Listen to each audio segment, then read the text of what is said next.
இந்த உணர்வை மனிதனை மழுங்கடிக்க செய்வது எது? இந்த முழுமையான அந்த ஆடை விஷயத்தில் கை வைக்கிறது. இதுதான் அவனுடைய வலிமையான ஆயுதம். அது சிக்மண்ட் ஃப்ராய்டு பார்த்தீங்கன்னா மனிதனை ஆராய்ச்சி பண்ண சயின்டிஸ்ட்ல ஒரு திறமையான சயின்டிஸ்ட், சைத்தானிய சிந்தனை கொண்டவன் தான். ஆனால் அவனுடைய அந்த ஆர்குமெண்ட்ஸ் கரெக்டானது. அவன் சொல்றான், மனுஷனுக்கு இருக்கக்கூடிய அந்த உணர்வுகள்லேயே பவர்ஃபுல்லான உணர்வு எது அப்படின்னு கேட்டா காமம் தான். அவன் சொல்றான் நிர்வாணம் தான். இதுதான் இருக்கிற உணர்வுகள்லேயே ரொம்பவும் வலிமையான இது. அப்போ அதை கையில் எடுத்தோம்னா மனுஷன் வீழ்ந்துருவான். அப்போ ஒருத்தனுக்கு சாப்பாடு இருக்கு, ஒருத்தனுக்கு விபச்சாரம் இருக்குன்னா சாப்பாடு கூட அவன் மறந்துடுவான், விபச்சாரத்தில் போய் உட்காந்துக்குவான். அது அதை விட வலிமையான.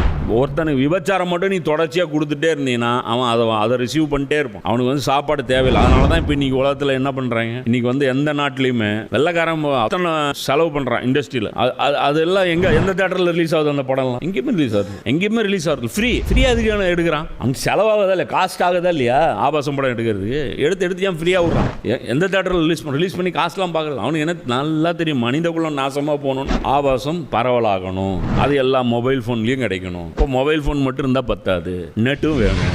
அப்போ மாதத்துக்கு 1 GB இருந்தால் கட்டுப்படி ஆகாது, அதிகப்படுத்தணும். அப்போ டெய்லி 1 GB 2 GB கொடுக்கணும். ஷைத்தான் அவனுடைய டார்கெட்டில் நம்பர் 1 டார்கெட்டாக வைக்கிறது பெண்களை நிர்வாணப்படுத்துவது. அடுத்தது என்ன?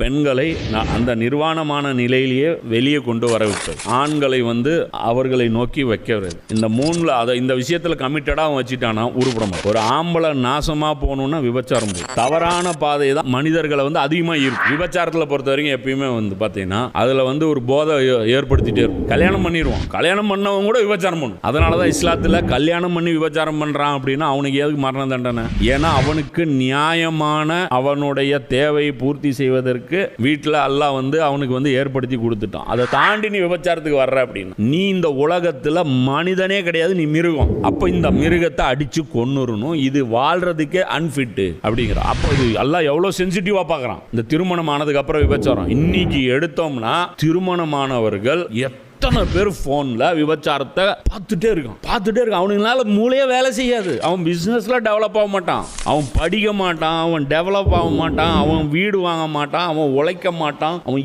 எதுக்குமே ஆக மாட்டான்.